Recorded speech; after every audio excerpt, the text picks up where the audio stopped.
إن الحمد لله نحمده ونستعينه ونستغفره ونعوذ بالله من شرور أنفسنا ومن سيئات أعمالنا من يهده الله فما مضل له ومن يضلل فلا هادي له أشهد أن لا إله إلا الله وحده لا شريك له وأشهد أن محمدا عبده ورسوله صلى الله عليه وسلم أما بعد السلام عليكم ورحمة الله وبركاته.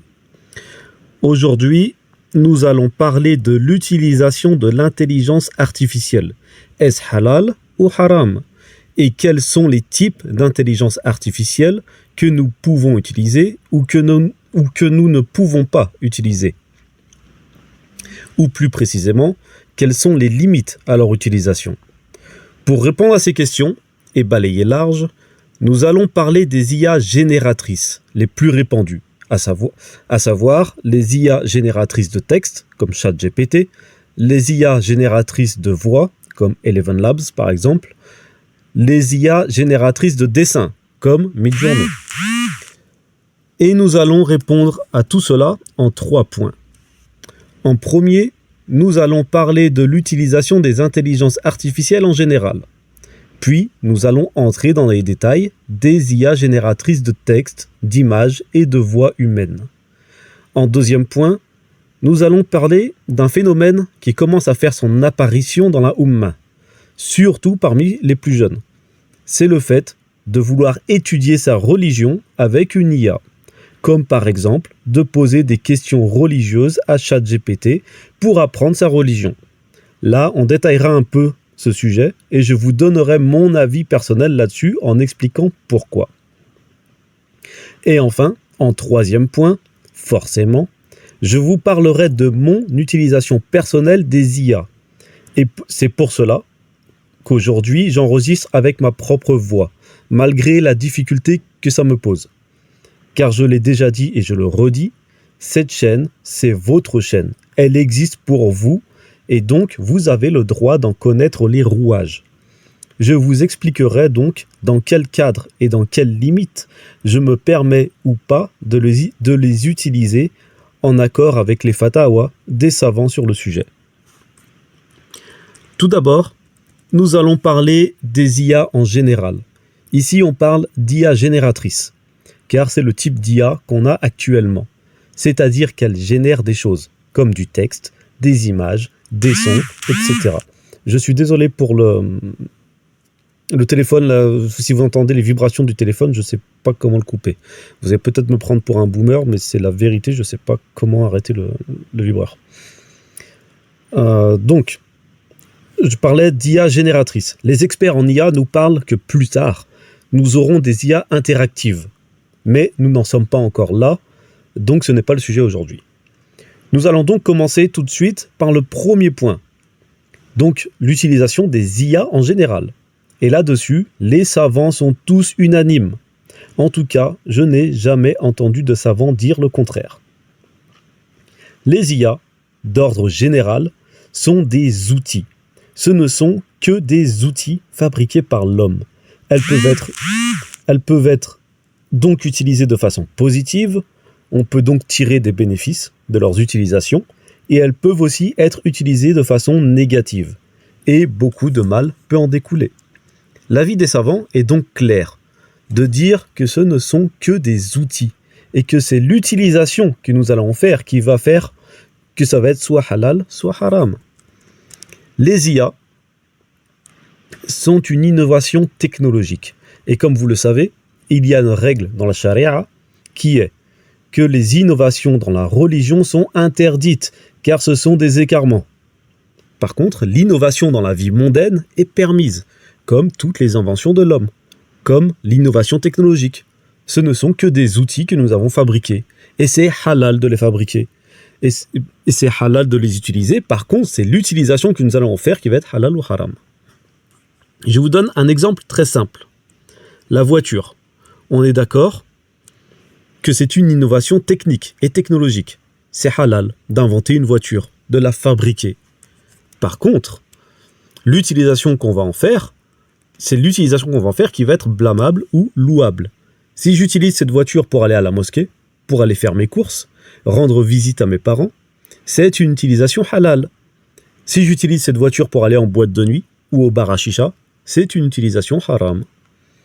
Ou encore le téléphone ou l'ordinateur que vous avez entre les mains. Là, en ce moment, en écoutant cet audio, c'est une innovation technologique. Il nous est halal de les fabriquer et de les acheter. Maintenant, si on s'en sert pour écouter des rappels, pour discuter avec nos proches, alors c'est une utilisation halal. Mais si on s'en sert pour regarder des choses haram, alors c'est une utilisation haram.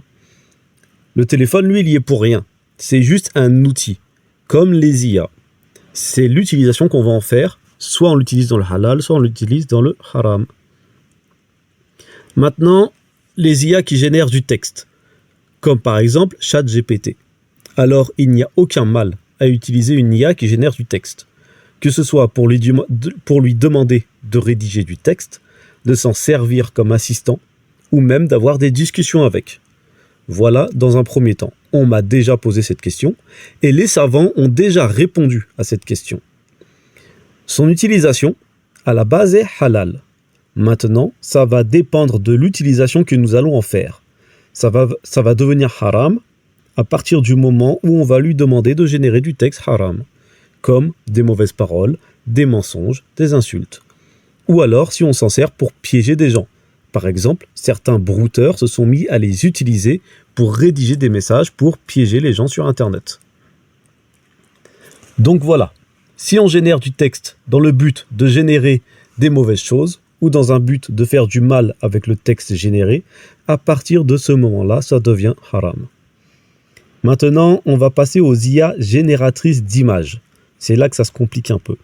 Mais pas tant que ça au final, puisque nous allons être indirectement responsables de l'image qui va être générée.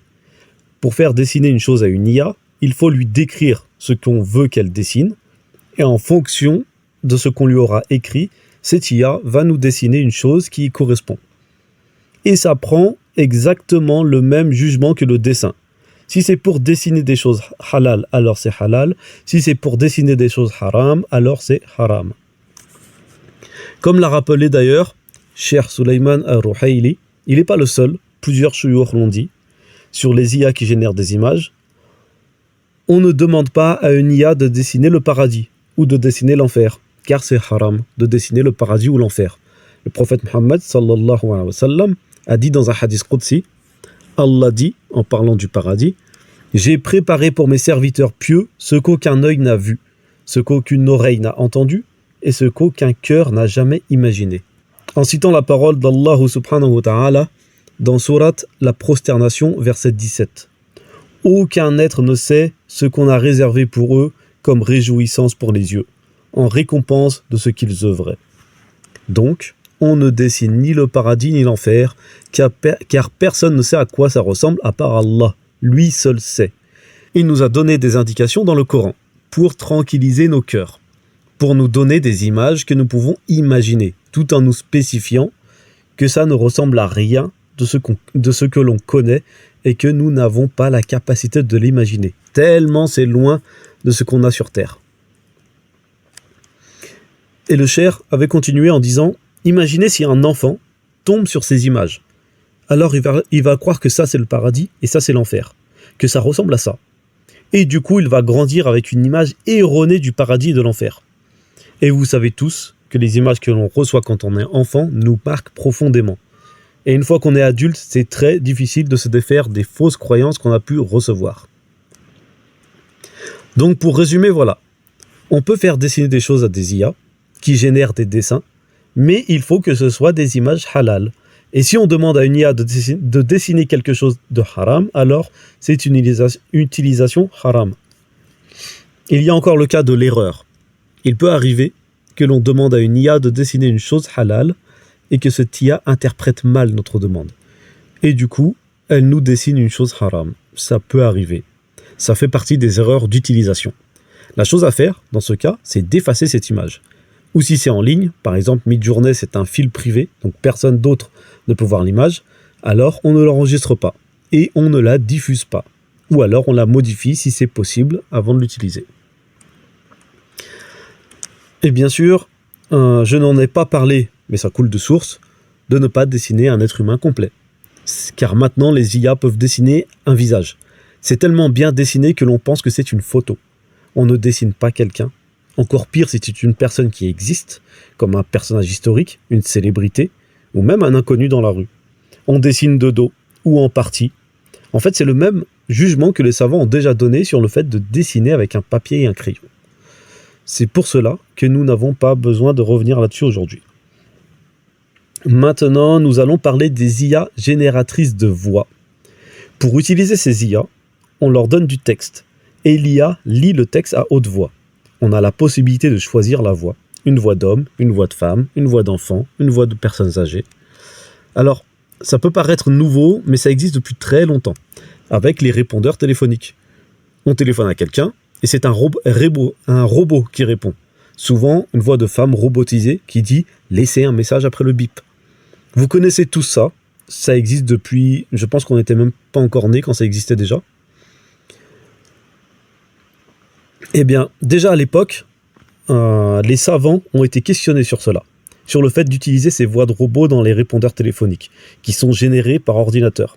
Et déjà à l'époque, les savants ne voyaient aucun inconvénient à cette utilisation, tant que la voix ne dit pas de choses blâmables, ou de haram, et que c'est utilisé dans le bien.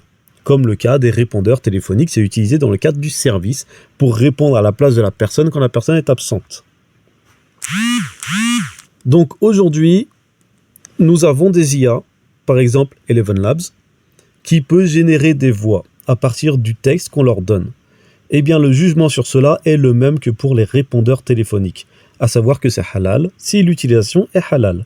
Il y a deux choses à prendre en compte. La première, c'est de n'utiliser ce type d'IA seulement pour lui faire dire des bonnes choses, ou des choses mubah, permises. Et de ne pas utiliser cette IA pour lui faire dire des mauvaises choses, comme pour le texte, ne pas lui faire dire des choses blâmables ou haram, ou d'utiliser la voix générée pour faire du mal, par exemple pour duper les gens, les induire en erreur, etc. Et la deuxième chose à prendre en compte, c'est de ne pas usurper l'identité des gens. Et Cheikh Al-Ruhaili en a aussi parlé, parce que c'est une chose qui a été faite, c'est de cloner la voix d'un cheikh connu, de lui faire dire des fatwas, qu'Allah nous en préserve. D'abord, c'est très dangereux, si on lui fait dire des choses blâmables, mais même si c'est pour lui faire dire des bonnes choses, cela est quand même haram, car on ouvre une porte sur la fitna. Les gens vont penser que telle personne a dit telle chose, alors que cette personne n'a jamais dit cela. Pour Cheikh Al-Munajjid, et c'est l'avis parmi d'autres shiur, c'est de ne pas cloner la voix d'une personne, donc d'usurper la voix de quelqu'un, sans son consentement. C'est-à-dire que si la personne est d'accord que l'on clone sa voix pour l'utiliser, alors c'est ok. Sinon, alors c'est interdit car on usurpe son identité. Et on commet aussi du mensonge en lui faisant dire des choses qu'elle n'a jamais dites. Par exemple, dans les logiciels qui génèrent des voix par IA, vous avez un répertoire de voix. Vous avez à votre disposition des centaines de voix différentes. Beaucoup de ces voix sont des voix qui n'existent pas. Ce sont des voix fabriquées par l'IA, à partir de plein d'autres voix. Ce sont les voix de personnes, et on va vous mettre un prénom sur cette voix. C'est juste une personne qui n'existe pas. Ça, c'est permis de l'utiliser tant qu'on l'utilise dans le bien. Et certaines voix sont des voix de gens qui existent pour de vrai. Si elles sont dans le logiciel, c'est que les gens ont donné leur voix, sont d'accord. Car elles touchent une rémunération pour ça. Mais si on clone la voix de quelqu'un, car on peut faire ça, aujourd'hui on peut cloner la voix de n'importe qui, alors ça c'est haram, à cause de l'usurpation d'identité. Si la personne est connue, alors c'est encore plus haram, car on rajoute la fitna. Par contre, si la personne donne son accord pour que sa voix soit clonée et utilisée, alors c'est possible. Par contre, si la personne donne son accord pour une certaine utilisation de sa voix, alors il ne faut pas l'utiliser pour une autre chose que cette personne réprouve. Sinon, là encore, on entre dans le haram en passant par la porte du mensonge ou de la trahison. Pour finir sur ce point, bien sûr, il est facile de tout faire en même temps. C'est même devenu une tendance. Le fait de faire écrire un texte à une IA, de faire lire ce texte à une autre IA, puis de faire dessiner un personnage par une autre IA encore, pour ensuite utiliser une quatrième IA qui va faire parler le personnage dessiné avec la voix générée. Comme vous vous en doutez, le gros problème ici, c'est la barrière entre la réalité et le faux. Ça risque d'être très compliqué pour les générations futures de savoir ce qui est vrai et ce qui est faux sur Internet. Déjà, nous, dès aujourd'hui, on doit commencer à vérifier d'où provient ce que l'on voit et ce que l'on lit sur Internet. Maintenant, on peut juste usurper l'identité de n'importe qui. Il y a des gens qui prennent des personnages célèbres, décédés depuis longtemps. Il y en a même qui prennent des savants, certains des savants décédés. Avec des enregistrements audio, ils peuvent cloner sa voix, faire dessiner son visage et le faire parler. Et ça, c'est à la portée de n'importe qui. C'est facile à faire.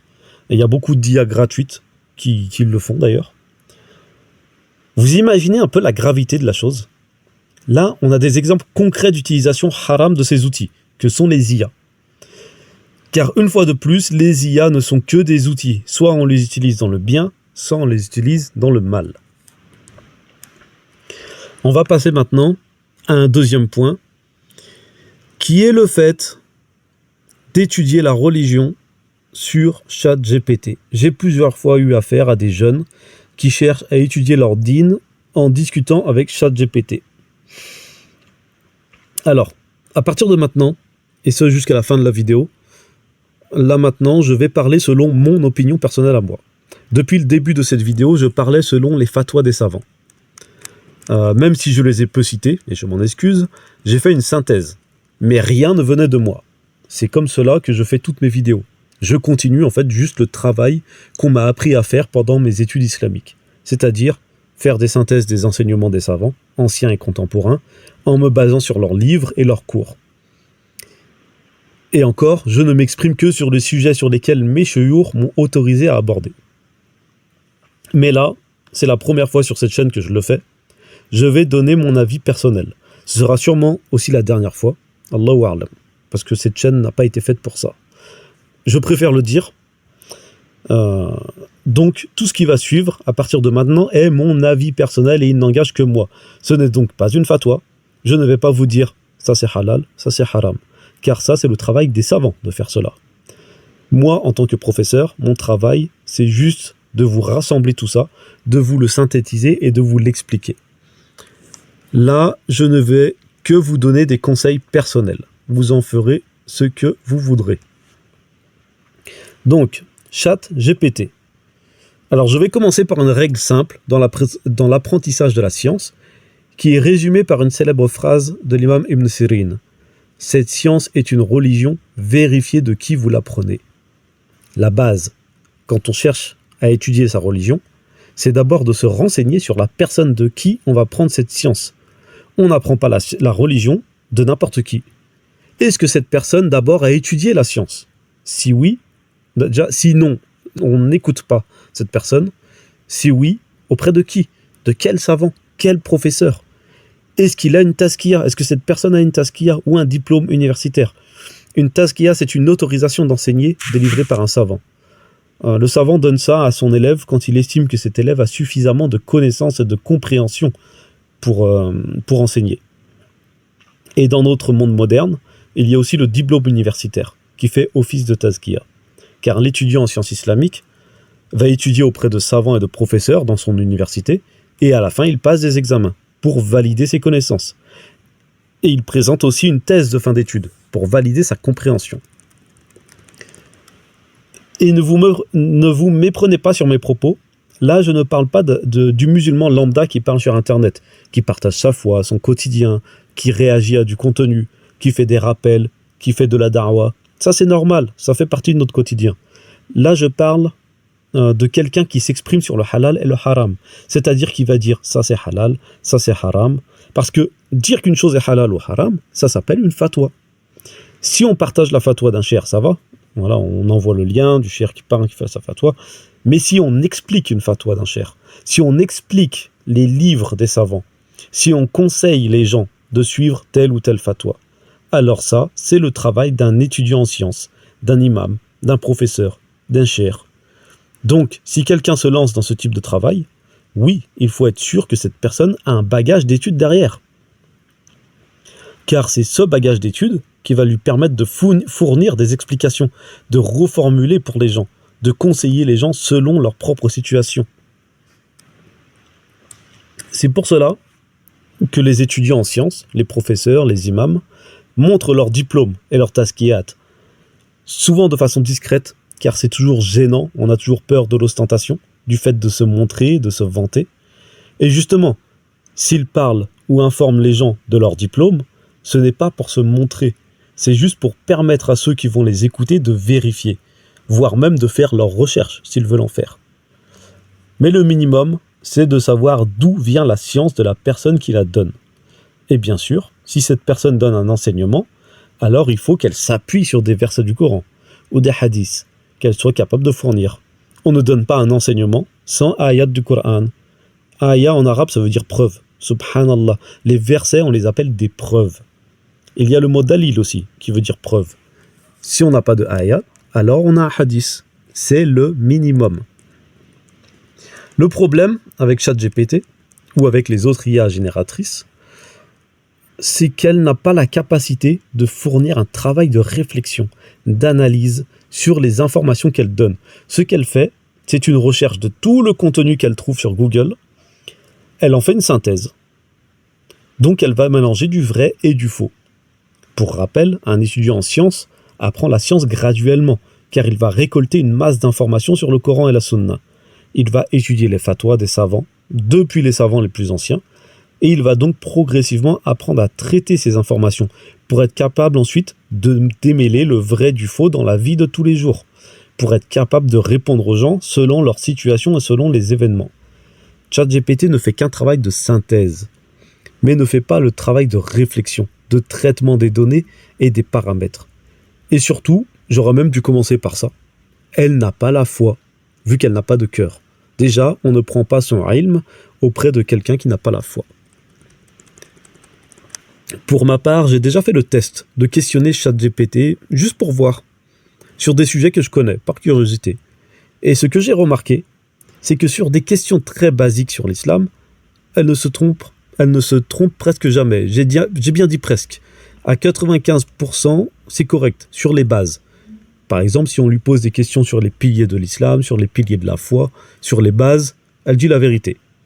Par contre, c'est là le premier souci, qui fait que ce n'est pas un interlocuteur de confiance, c'est qu'elle est incapable de citer ses sources. Posez-lui une question, et ensuite, demandez-lui de vous fournir ses sources. Et là, c'est du n'importe quoi. Déjà, juste ça, ça suffit pour mettre en garde les gens de ne pas étudier leur religion avec ce genre d'IA.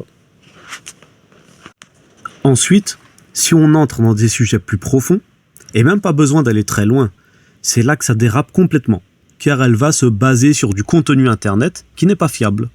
Elle va tout mélanger, elle va se contredire toute seule. D'ailleurs, c'est très facile de l'embrouiller.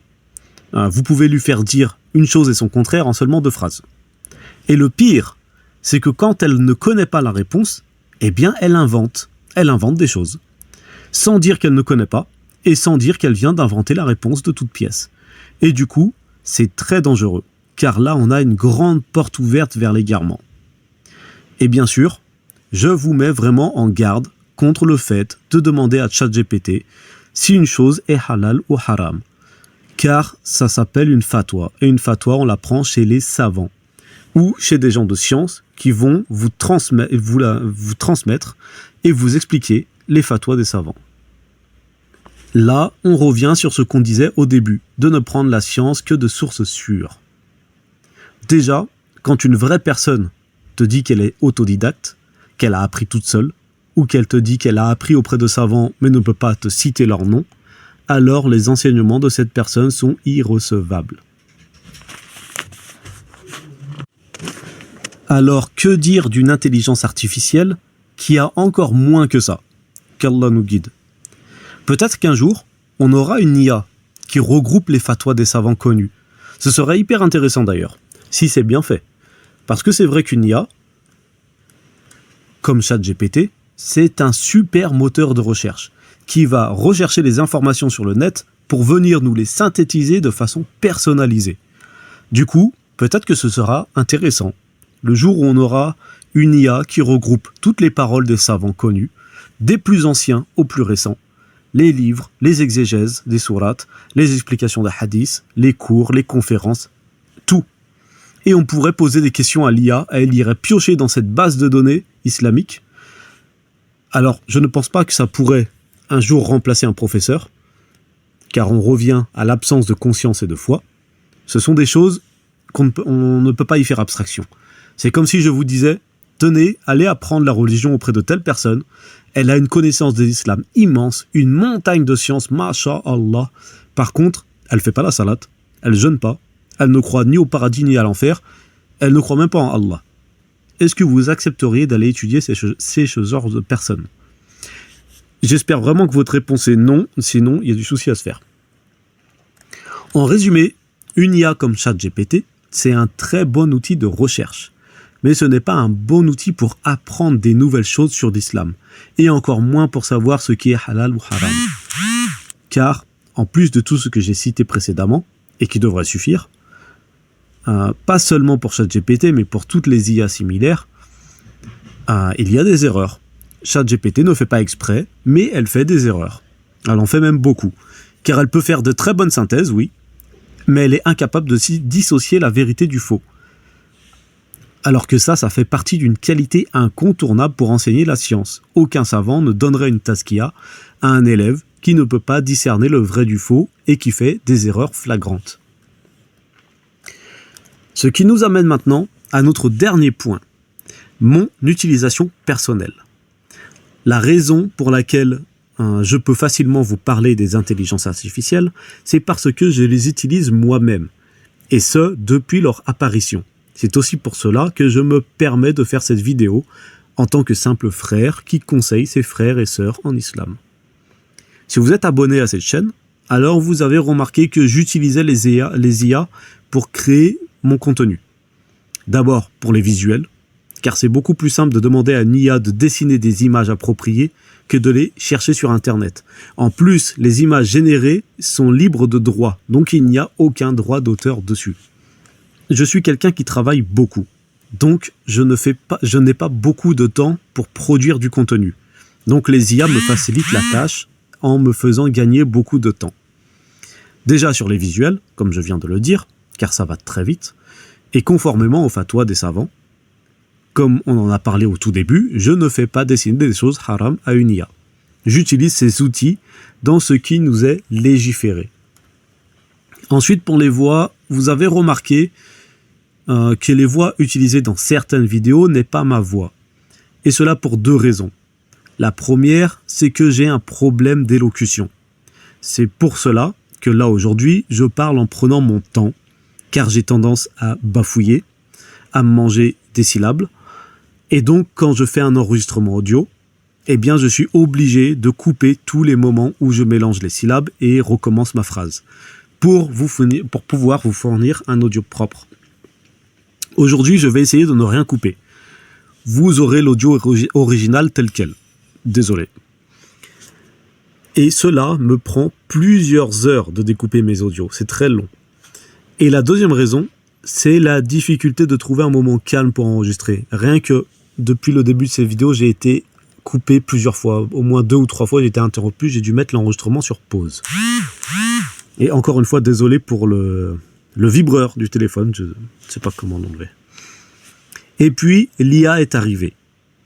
Je peux lui donner directement mes écrits. Elle le lit pour moi. Elle me rend un audio propre, avec une voix propre, claire, bien articulée. Ce qui me fait gagner énormément de temps, et donc cela me permet de publier plus de contenu. Si je faisais tout avec ma voix, comme aujourd'hui, vous auriez beaucoup moins de contenu. Après, encore une fois, vous avez le droit de dire si vous préférez les vidéos avec ma voix ou avec la voix de l'IA. Personnellement, je préfère la voix de l'IA, car c'est propre. Sauf pour la prononciation arabe, des fois c'est moyen. L'IA prononce mal et ça me gêne. Ensuite, ChatGPT, alors je l'utilise très peu. Je l'utilise beaucoup pour ma vie de tous les jours, pour mon travail, pour des choses mondaines en fait. Car c'est un super moteur de recherche et un bon assistant personnel pour des tâches de bureautique. Mais je ne l'utilise pas pour la religion. J'écris tous mes textes moi-même. D'ailleurs, au moment où je vous parle, Là, je suis en train de vous lire le texte que j'ai moi-même écrit. Et ce, depuis le début de la vidéo. Donc j'aurais juste pu faire lire ça à une IA.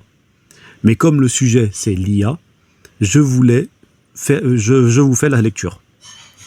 Je ne rédige aucune vidéo avec l'IA. Je le précise, car je vais en profiter pour évoquer un sujet inquiétant qui a fait son apparition depuis un peu plus d'un an et qui se multiplie. Ce sont les chaînes YouTube sur l'islam générées par l'intelligence artificielle.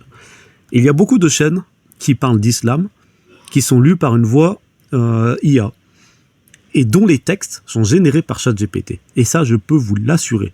Car quand, comme moi, on parle à ChatGPT tous les jours, on reconnaît sa façon d'écrire. Et je peux vous l'assurer. Je suis tombé sur beaucoup de chaînes comme ça, qui font beaucoup de vues. C'est pour ça qu'elles se multiplient, car ça fait des vues. Et il est possible que les gens derrière ces chaînes ne soient même pas musulmanes. Ça, on ne peut pas savoir. Mais c'est sûr que c'est une IA qui a rédigé le texte.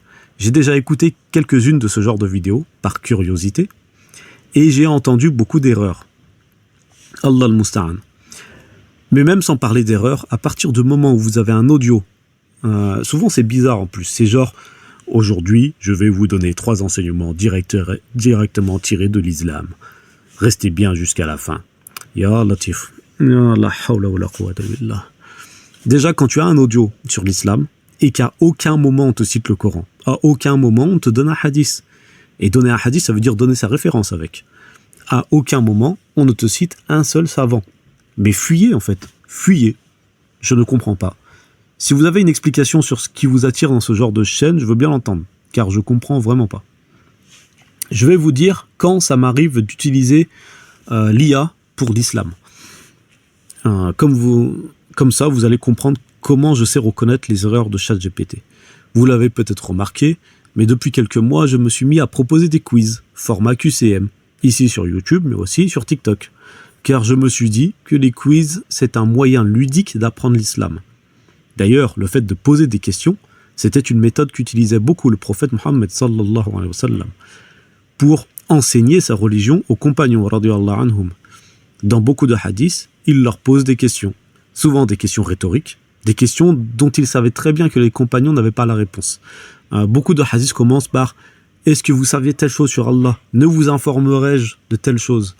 Et les compagnons, radiyallahu anhum, répondaient toujours « Allah et son messager sont plus savants. Allah wa rasulahu a'lam. » Aujourd'hui, on dit seulement « Allahu a'lam » parce que Rasulullah sallallahu alayhi wa sallam est décédé. Mais à l'époque, il disait « Allah wa rasulahu a'lam ». C'était une méthode d'enseignement pour aiguiser leur curiosité, pour ancrer les connaissances. Du coup, je me suis mis à rédiger des quiz. Au début, ça va. Mais j'avoue qu'à partir du moment où j'ai voulu créer plusieurs dizaines de quiz, de 5 ou 6 questions par quiz, pour les publier 2 fois par semaine, j'ai été à court d'idées et de temps pour écrire les questions. Alors je me suis tourné vers ChatGPT pour lui demander de me rédiger quelques questions. Pas pour apprendre, vous allez voir tout de suite la différence. Et là, j'ai été très surpris sur certaines questions-réponses que ChatGPT m'a données. On va dire que 70% de ces questions étaient correctes. Elles étaient très basiques, niveau CP. Mais alors les 30% restants, des vraies catastrophes. Subhanallah. J'ai réussi à être étonné de certaines informations qu'elle me donnait. Et c'est là qu'on comprend que ChatGPT, on ne peut pas la laisser en roue libre. Il faut vérifier tout ce qu'elle dit. Alors d'accord, je lui demande de rédiger des questions sur l'islam et sur certains sujets de l'islam. Mais je suis capable de repérer les erreurs et de les corriger. D'ailleurs, très souvent, les questions, je les reprends, je les révise. Je les corrige, en fait. J'ai d'ailleurs jeté beaucoup de questions. Alors, alhamdoulilah, ça a été un outil bénéfique. Avec la supervision humaine, je peux mixer mes propres questions et les questions de l'IA tout en surveillant ce qu'elle me donne. Donc, elle fournit plus un travail d'assistant pour rédiger des questions, pas pour rédiger des questions seules.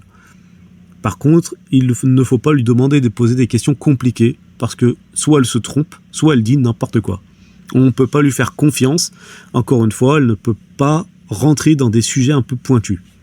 Et d'ailleurs, je vais pouvoir l'utiliser de moins en moins, car maintenant je veux rédiger des quiz un peu plus difficiles, car je remarquais que vous aimiez quand c'était plus dur.